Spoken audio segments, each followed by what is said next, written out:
Folks, welcome into sportsbookreview.com. This is your Major League Baseball show for Monday, August 24th, 2020. Another day, another dollar, another week. Jason and I will be here from Monday through Friday, 1:30 p.m. Eastern Time. I'm Donnie Seymour. He's Jason Radowitz. Jason, the weekend is up. My Phillies survived finally last night. And how about this? Your Mets are going to take the field tomorrow, baby. Yeah, look, you say the Phillies survived, and I guess you could say the Mets survived too. Now they're playing on Tuesday, a doubleheader. Going to be a lot of doubleheaders this week, so for the Mets. So yeah, it'll be interesting for sure. With we don't have great pitching either, so it could be really interesting. On Saturday, I had those Phillies with Zach Wheeler on the mound. Yeah. It was 4-0. Shut the game off. Like, all right, they got it. The rain starts coming down. Wheeler lets up a 2-run homer, and chaos, goes and ruins that bet. I think I've lost every possible way in this last week, from walk-offs to home runs in the bottom innings and just crazy ways to lose. But the thing is, like, I know my analysis is correct. It's just one of the 300 pitches that are out there not going my way, ruining my bets. So I'm hoping this week we get back on track and the analysis goes my way instead of ruining at the end. No, I hear you there. And the one thing they'll always tell you, Jason, and we've been around the game, I'm older, so I've seen it all, done it all, been there, got hurt really bad and had a really good time.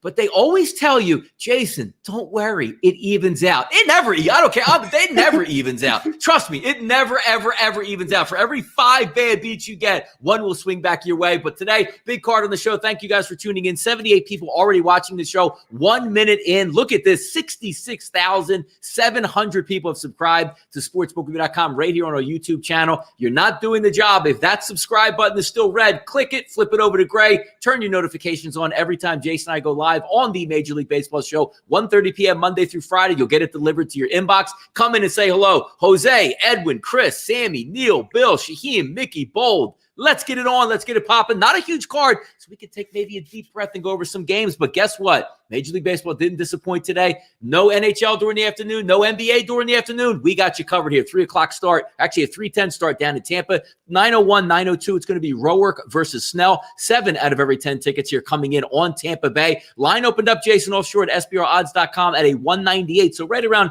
a $2 split across the board now. We're seeing as high as 235s out there with a total of 8. I'm going to stick to what's been working for me. I'm going to go first 5 innings in this game, go up against Roark, even though not a great hitting atmosphere down there in Tampa Bay. I'll get the full 5 at-bats. I think Tampa Bay can get 3 runs here over 5 minutes on Roark. I'm going to go with that as opposed to the full game, Jason. What are you looking at here? Yeah, so Roark's been really bad as of late. He's a guy that gets a low ground ball rate, but however, this season he hasn't.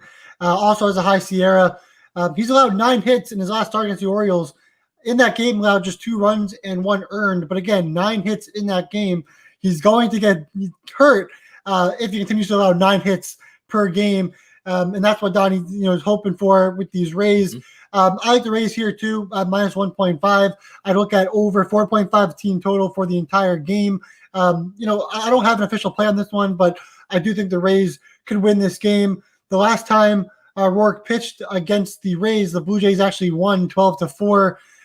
But yeah, they're not going to be scoring 12 runs versus Snell in this one. So I like the Rays to bounce back in this one against the Blue Jays, even after getting killed by the Blue Jays in Roark's last start. Snell, he has an extremely high K rate, striking out a bunch of guys, a low ground ball rate, also low on hard contact, which makes him a really great pitcher for betting or for fantasy purposes, of course. The only problem with Snell is he's only went 5 innings most in any of his starts this season. So definitely want to look at that first 5. If you're on the Rays, like I said, I do think the Rays will absolutely demolish.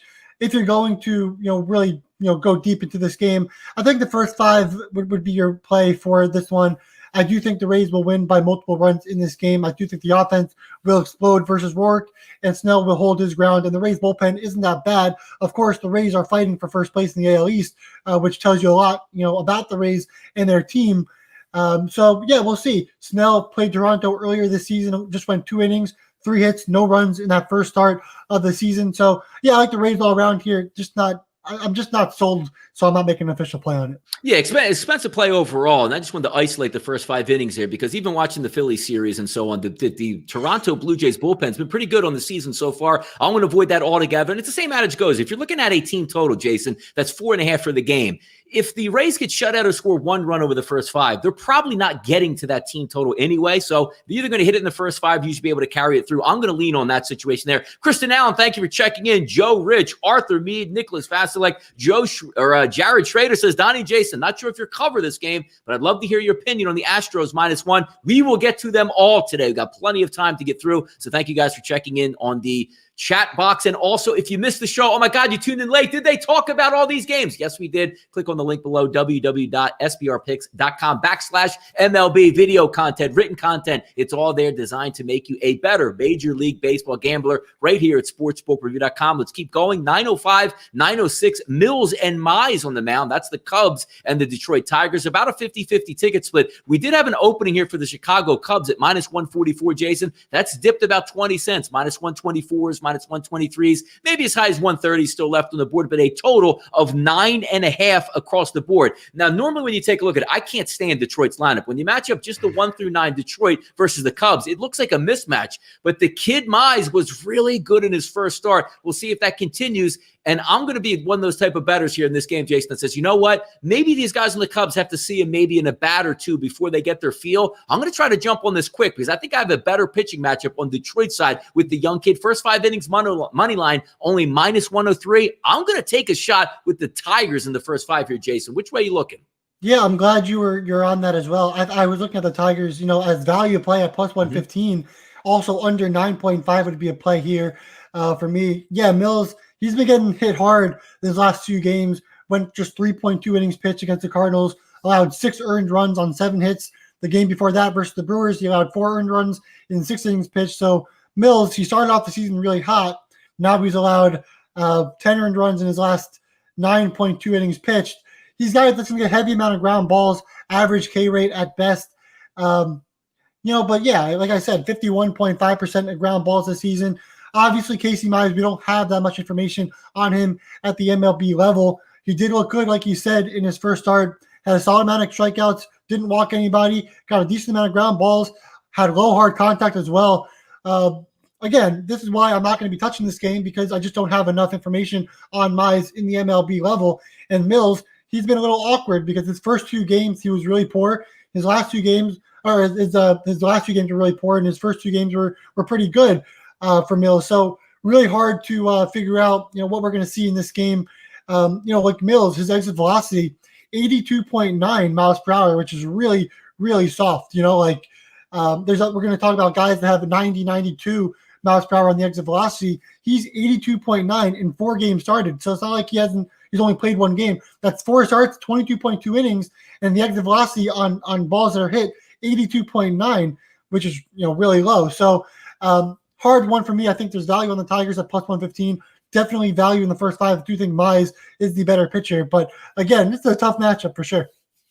Sheffield Wednesdays, Gordon Watson is in here. Thumbs up for the lads, and he only wants winners. That's all Flash ever wants is winners. And, of course, we're going to be talking football a little bit later today. And Flash will tell you the New Orleans Saints are also winners in the NFL. So shut up, Flash, for being in the chat box here supporting the team. By the way, Bold Ruler says, Cubs game is a pass. Cubs batters are stone cold. I was really surprised. You had good hitting weather on Saturday and Sunday for the Chicago Cubs offense, Jason, against 2 pitchers. I figured they would be able to get some runs on. Both of those games really low. So even when you look at this, boy, this little team is lined up. And I know Bryant's out of the lineup, but there's still capable hitters in there. I'm going to wait and say, you know what? It probably doesn't add up altogether for them tonight. Let me steal one with the young kid in Detroit at home. We'll see how it works out. 907, 908, Minnesota and Cleveland. That is Maeda and Savali. 7 out of every 10 tickets here coming in on the road team here, the Minnesota Twins. If we take a look across the board, you're getting a pretty cheap line here. Opened up around -110 at SBRodds.com. Goes a little bit north, 115s, 116s, but a total of 8.5 across the board. I think we get a good pitching matchup here, and I'm going to revert back to saying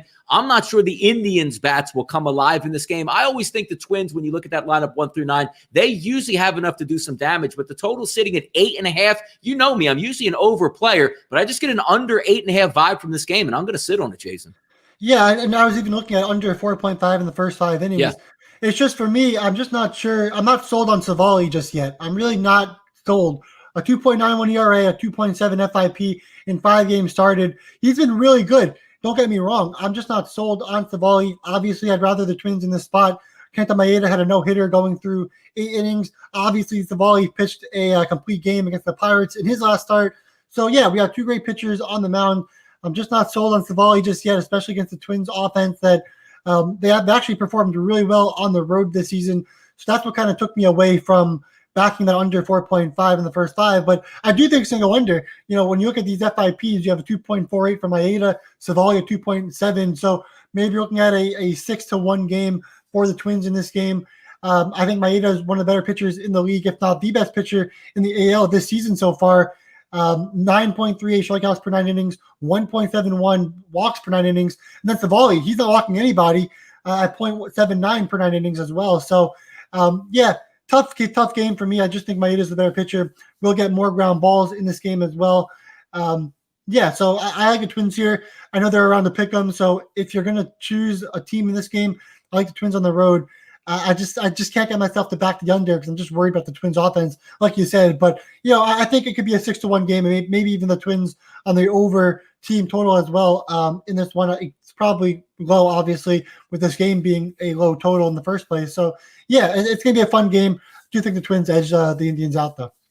Close games here with the Twins. You can always feel like a Nelson Cruz home run late in the game, pulling this one out, of opposite field bomb. The guy might as well be is like 55 years old, still playing like he's in his 20s. Amazing. That's a pretty good ball club there. 9:09, 9:10. This is going to be at 8:10 p.m. Eastern time. Cincinnati, Milwaukee. Bauer power versus Anderson, the lefty. Maybe we get free Joe Kelly cleats. Maybe we get a free Joe Kelly t-shirt. But the one thing we do know on the season, Bauer's been throwing some gems. We'll see if that continues tonight. But about a 50-50 ticket split here offshore. If we take a look at the total opening up at 8.5. That's pretty much staying the same, Jason, across the board, but a little bit of line movement here. Opens up at Pinnacle offshore at -130. We're now seeing it a tie as 138 at Pinnacle, and Chris offshore showing a -146. And I look at these games and I say, you know what? I mean, when you have a veteran pitcher, because sometimes you're trying to jump ahead and maybe the XFIP or the Sierra is not telling the same story as the ERA is, or maybe this young kid's ready to fall off, but he's been really good veteran pitcher. And when I look at the overall lineups, this seems like the lineup that you would want Bauer to go up against. I know, Jason, he had some heartbreaks there with the Brewers over the weekend, giving up late leads,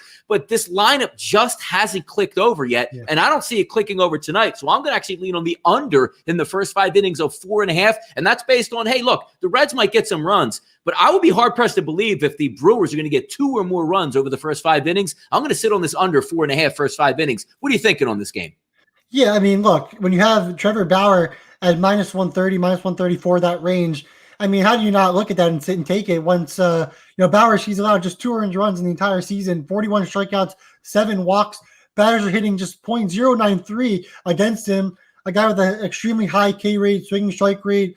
He is struggling to get ground balls, but again, how many balls are in play when he's got 41 strikeouts on the season? So Bauer, he's looked incredible, a 1.96 FIP, a .68 FIP or ERA on the season. So also striking out, like I said, 14.01 batters per 9 innings and just walking 2.39. Has 2 complete games this season, but they were both in doubleheaders, so they're just 7-inning complete games. But it's still a stat there that he has 2 complete games as well. So he can go 7+ innings in this game as well. Brett Anderson's a guy that I really looked at for a while last night, trying to figure out, can the Reds hit this guy? Well, first off, the Brewers, they're 2-6 at home this season. So 2-6, haven't performed well at home. Obviously, we know the bats won't pick up for Anderson as well if he allows a couple runs. He's got a huge ground ball rate, right? The ground ball rate is really high, especially this season, 67.3%. But his exit velocity is 90.3, and the hard contact is pretty high. So these ground balls are hard. They're going through gaps. They're going down the line. They're becoming extra base hits. So even though he's allowing ground balls, they are extra base hits. They are balls getting through where fielders can't react on those balls quick enough because they're so hard. So you look at that ground ball rate, and I love ground ball rates, but these ground balls are being hit hard. So he's got a 4.29 FIP on the season, and he's not striking out any batters. So there's going to be balls in play, of course, for the Reds, unlike Bauer versus the Brewers. So I really do like the Reds here at -134. I know a lot of people are going to say, oh, this might be a trap game. Well, that's why 50% of people are on the Brewers, it seems. But it's really not a trap game. The Brewers, they got swept by the Pirates on the road, they don't look good at all, not hitting the ball. They're not pitching or performing that well either. Of course, the Reds have struggled offensively on the road as well, but going up against Anderson, a guy that allows hard contact and the next velocity over 90, I do think the Reds can score some runs and back Trevor Bauer in this game. So for me, again, an official play here, Reds minus 134, an official play. Yeah, slump. Again, sometimes just take a look at the lineups there, Jason. I mean, the Reds, stacked 1 through 9. Yes, Christian Yelich, and we're hoping, outside of home runs, he gets his batting average raised. But after that, there's not a whole lot to love. And again, you're getting a pitcher that's really on top of his game. And I like when Trevor Bauer's engaged as well. Like, it seems like when Trevor Bauer's in controversy, he's an extra dominant pitcher. And he's right in the middle of it right here with all his Joe Kelly and online antics here. So we'll see if it plays out tonight. But I do like Cincinnati as a side. I just think they're going to hold it down over the first 5 innings. We'll see what takes place over the full game. 9-13, 9-14, Oakland and Texas. Luzardo, the lefty, on the mound for the Athletics, and Lynn is going to go for the Texas Rangers. 6 out of every 10 tickets here coming in on Oakland. Even though I don't think they have the best pitcher on the mound, it's really hard to back the Texas Rangers. Can you look at that lineup 1 through 9? It doesn't seem like it's all that potent or powerful. And we do know the A's have a decent bullpen and obviously have a pretty good 1 through 9 that they start day to day. So check this out. Line opens up as a total offshore at 8.5. We're now seeing 7.5 across the board, and also a line that opened up for Oakland at minus 131. That now sits about 145, as high as 150, depending on where you're shopping at SBRodds.com. I'm going to take the cheap way out because I think Lynn is the better pitcher in this year. Better this year. Luzardo, the lefty, can be hit a little bit. The Rangers are going to stack right-handed bats. I'm going to go with another. I feel like I have a nice little theme here on first 5 innings. I'm going to stick with a cheap number. And look, I don't have to pay that much for it. On Friday, I took a loss with the Colorado Rockies and the Dodgers, trying to sneak in a 1.5 in the first 5 innings against a decent pitcher. I don't think that's going to be the case today. I'm going to go back to the well and go with the Rangers team total first 5 innings over 1.5 runs. But get this, I'm not paying 150, Jason. It's minus 110, and that's at 5 times. I'm going to go with that play with the first 5. How are we looking here? Full game, or even if you have a look first 5 as well here? Yeah, see, this is a really tough game. Luzardo, he's giving up some hard contact, like you said, does have a high K rate and swinging strike rate as well. The A's have won Luzardo's last 4 starts this season. That's what I was kind of worried about because, like you said, Lynn is definitely the better pitcher when you compare him to Luzardo. He looked really good versus the Diamondbacks in his last start. He allowed no runs in 6.1 innings pitched with just 4 hits, 2 walks, and 7 strikeouts. But he has struggled on the road this season, right? And so in that one start on the road, I think he had a 16 ERA in that game. And now he's back on the road versus the Rangers. Of course, the Rangers offense has really struggled as of late. Obviously, they couldn't even score against Justin Dunn against the Mariners yesterday, which was pretty, or was it yesterday or 2 days ago? It was pretty pathetic nonetheless, either way. Yeah, I mean, the under 7.5 is nuts, but I do think it might hit. I wouldn't touch it, of course. I think there's better plays out there. The Rangers, again, they have the better pitcher. Luzardo has looked pretty good recently. Yeah, it's a tough one for me. Under 7.5 is pretty low, so maybe get 8.5. Maybe I'd recommend it, but I don't really have a winner in this game either. The Athletics have been dominating. The Rangers have lost 8 straight games or something like that, which is pretty pathetic. Maybe they get home, they play a little bit better. I don't really know. Athletics are a really good team. So, yeah, tough game for me. Another game we'll look at here, 9-15, 9-16, the Angels and the Houston Astros. Sandoval, the lefty, is going to be on the mound against Valdez, the lefty. Also, 8 out of every 10 tickets here coming in on Houston. If we take a look at the line, though, we do have some reverse line movement here. Opened up at 170 offshore Pinnacle. Now we're seeing 155s, Chris 160, 5 dimes 150, with a total of 8.5 across the board. The Angels are really interesting team to me, and I say that in a nice way because if you look at the first 5 to 6 batters in the lineup, typically they're decent professionals. Obviously, Mike Trout, Anthony Rendon, superstar. Shohei Ohtani actually had a 3-run blast yesterday, and the 2 guys that usually operate out of the 1 and 2 holes are decent. But after that, Upton's been terrible, Ado's been terrible, Castro's been average, Ben Boom. I mean, you're looking at a lot of outs at the bottom of the lineup that really hurts this baseball team. But when we get into this game, I just look and see the Houston Astros overall lineup versus lefties do very well on this early season, and that's where I'm going to lean with this. I actually like the Houston Astros in this game, Jason. First 5 innings over 2.5, and also the full game over 4.5. I just don't trust the Angels bats all that much. They're going on the road. Now, look, they could score a couple runs early, but it seems like they go dormant. And all weekend long, one of the things I look at when I want to take a team total over for a full game is you had close games out in Oakland where you have to use a lot of bullpen, and yesterday's game went to extra innings with Ty Buttery. So maybe he's not available after being available for the past 2 games. I think I get a real weak pitching matchup today with the Angels. I'm going team total first 5, and I'll compound it going full game as a team total over as well for the Houston Astros. Jason, which way are you looking at this game? Yes, yeah, I'm with you on there. I have the Astros at minus 143 in the first 5 innings. Again, you can go minus 0.5 if you want to.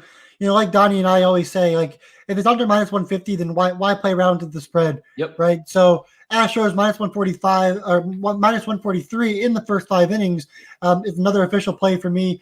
Patrick Sandoval, he's allowing extremely hard contact to start the season. Also has high Sierra to start the season. He's now allowed 9 earned runs in his last 10 innings pitched, and now he's lost 3 straight games for the Angels in his last 3. The righties are hitting 302, and the Astros lineup, like you said, filled with righties. Of course, Alex Bregman is going to be out of the lineup for a little bit of time, but still have Carlos Correa, still have George Springer, Altuve, whatever you can say, whatever you want about Altuve, Gurriel. There's a ton of righties. Maldonado. There's so many righties in the lineup that can do damage against Patrick Sandoval here. And then Framber Valdez. This is a guy that gets extremely high amount of ground balls. He limits hard contact, does walk some batters, but he's limited that this season, which has been really fun to watch. He's striking out 8.33 batters per 9 innings, just 2.01 walks per 9 innings as well, with a 2.6 FIP and a 1.72 ERA. So his FIP is right up there with the best pitchers in the game right now. In his last 13.2 innings pitched, in his last 2 starts, he's allowed just 2 earned run in his last 2 games. So I'm all over Framber Valdez here. I like the Astros to win that first 5 in that game. And I think that they could obviously win the entire game as well. Just think that there's more of a chance for the Astros to get ahead early in this game. Abel Alvarez, I can't trust the Angels. I mean, look, they should be much better than they are in all facets, but for some reason, they just can't click on one line altogether. Maybe Pujols will show up in the lineup and hit into a ground ball triple play. You never know. So interesting things happen in Major League Baseball. 9:03, 9:04. Let's go to some extended overtime here. Miami and Washington, Lopez and Voth on the mound. 6 out of every 10 tickets here coming in on the Washington Nationals. How about this one, though, Jason? Open up at minus 137 as a favorite for the Nationals. Now we sit a pick 'em across the board. Total opened up at 9.5, now sitting at 9. I think Lopez is the better picture than Voth. But again, this is one of these teams I haven't really bet for the Marlins. I've gone against them a couple times here, whether it be team totals or just a regular play or first 5, but I haven't been able to bet them yet. Just one of those, look, overcoming COVID, I don't really know who's in the lineup to each and every night or what it looks like. And it's certainly when I look at the lineup 1 through 9, I'm saying, it's a lot to be desired. And now usually you say, all right, I'll take the Marlins plus 150 tonight versus the Mets or plus 160 versus the Phillies. It makes sense. Maybe they can win. But when they're in a relative pick 'em and going on the road, I don't know if I could take them here just for a value purpose. But again, I don't want to back Washington this one either. Yeah, and I'm with you there. I think, Lopez is clearly the better pitcher against Voth, of course. A 2.28 FIP, 2.42 ERA in 4 games started. So it's a big enough sample size to say, yeah, Pablo Lopez has been good this season. And Voth hasn't been. Of course, has a 5 ERA, a 6.62 FIP. So maybe over 4 for the team total for the Marlins. Donnie and I just figured out, how to get these different team totals, yes, to our liking. So, maybe look at that 4 team total for the Marlins for this game. Maybe they're able to score 4 runs early against Voth, and the Nationals haven't been that great, pitching. They've been okay, but they're letting up a couple runs here and there. Of course, Doolittle's out right now, so maybe the Marlins score 4 runs in this game. Maybe you get 5, over 4 against Voth. He's a guy that lefties are hitting him 297. Does have a 1.80 ERA at home in 2 starts. That's the one reason why I'm staying away from it, because Voth has done well at home in his 2 starts this season, but Voth hasn't been good no matter what. 255 people live in the chat box, 25 minutes into the show. We do have a couple more games left. We will hit those, and then we'll go over some best bets and bankers that we can dip our money to. But Jason was just joking around. We talk, before the air comes on. Pretty soon, like, legal sports betting is going to, be in all 50 states with a multitude. Jason and I are from New Jersey. We literally have an embarrassment of riches of where we can go get numbers and do what else. And also, obviously, you guys know, sportsbookreview.com reviewing every single offshore book out there. Get the best lines possible. It's the biggest, like yesterday, we're just a simple game. Los Angeles Angels there. If you were able to get it at DraftKings yesterday, you could have got 3.5 at minus 129. Winner, you could have got 4 minus 105. Push, just the difference in that, paying a little bit more juice, manipulating some lines. If you like it, you'll be a much better bettor. But it's coming to all 50 states and, of course, offshore booking. Get the best lines you possibly can out there. Check out SBRodds.com. Let's keep going. 2 games left. Keller and Flaherty. 7 out of every 10 tickets you're coming in on the Cardinals. Opens up at a minus 172, sitting in that same range. But here's the interesting one. You say, wait a second here. Keller's got a 0 ERA on the season. Why is he not 170? But the underlying metrics are showing another number. We're talking about close to, 475, 480, and close to 5 in the Sierra number between the XFIPs and the Sierra. Something's got to give here for Keller in this baseball game. Some decent hitting weather out. I don't have an official play on this game, but I always like when this comes up. Wait a minute. He hasn't allowed an earned run on the season yet. Just you wait. It's coming, Jason. Yeah, and of course, we even said that in his last start, and then he didn't allow an earned run. So, it's been interesting with Keller. He's a guy that's going to get a ton of ground balls, which that's what's helping him succeed. Just getting 7.64 strikeouts per 9 innings, and he's also walking 4.08 batters per 9 innings. So that's what's really going to affect him, because once the hits are going through, those walks are gonna have guys on base, and that's what's gonna really make Keller blow up a little bit. Obviously, Jack Flaherty, a guy who was in the NL Cy Young voting just a year ago. Of course, only had 2 starts this season due to the Cardinals' COVID concerns and issues. So have only got 2 starts out of him, but a 3.12 ERA, a 3.63 FIP. He's looked pretty good in those first 2 starts. He's got a high K rate. He'll get a lot of swinging strikes as well. Doesn't allow much hard contact. Has an average amount of ground balls as well. I don't know how deep he'll be able to go in this game. That's why I'd be a little concerned with Flaherty in this one. So I'd probably look at the Royals as plus value there at plus 160. I think Flaherty's the better pitcher, of course. Just don't know. I think he'll be able to go maybe 5 innings at most. I don't think he's really going to be able to stretch out beyond that. So for me, I think the Royals are probably a good play throughout the entire game, but maybe Cardinals in the first 5 innings and just say, hey, I'm going to rely on Flaherty to go 5 innings, stretch it out a little bit, and get the job done. So you can do that with the Cardinals in the first 5 innings if you want. But I think in all, I think the Royals at plus 160 have a little bit more value there with Keller.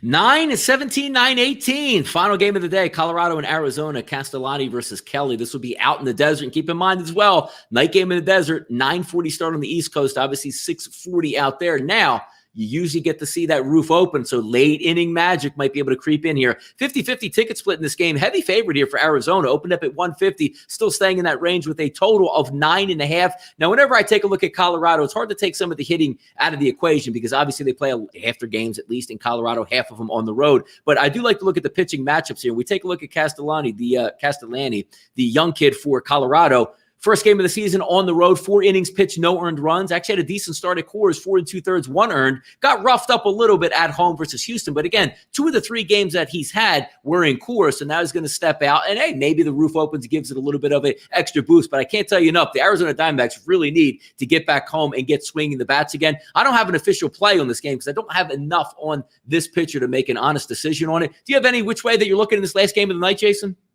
Yeah, so look, Merrill Kelly had his worst start of the season his last start for him. I think he allowed 4 earned runs in 5 innings, still had 7 strikeouts and 2 walks. And then before that, he had quality start after quality start after quality start.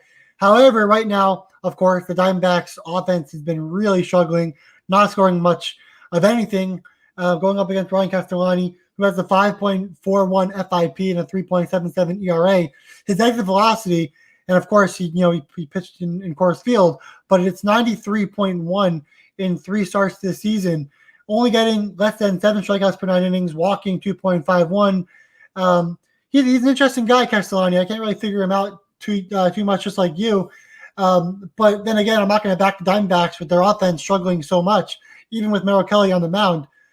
The better pitcher is Merrill Kelly, but the better bats are the Rockies. So therefore, not a game that I'm going to be touching at all, but I like the Diamondbacks here to potentially get the win if you're going to back anyone.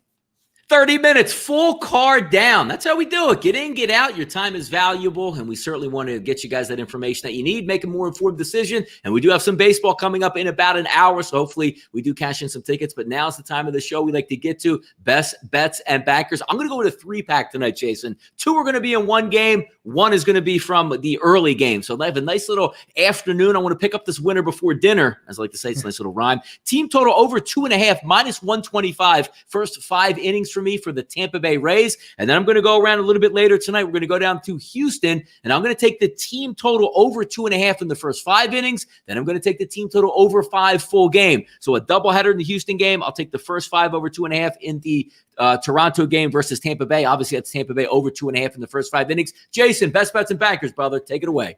Yeah, so we'll just go with the Astros at minus 143 in the first 5 innings. Of course, we're both on the Astros in different ways, so I guess you guys can tell that we like the Astros in this game. Yes. So like I said, Astros minus 143 in the first 5. We can call that an official play. You can call that a banker because I only have 2 plays today, so we'll call the other game a banker as well. That's the Reds minus 134 for the full game going up against the Brewers. So the Reds minus 134 are a banker and an official play, and the Astros minus 143 in the first 5 innings, also a banker and an official play. My 2 games for tonight, and hopefully they both cash and start the week off well.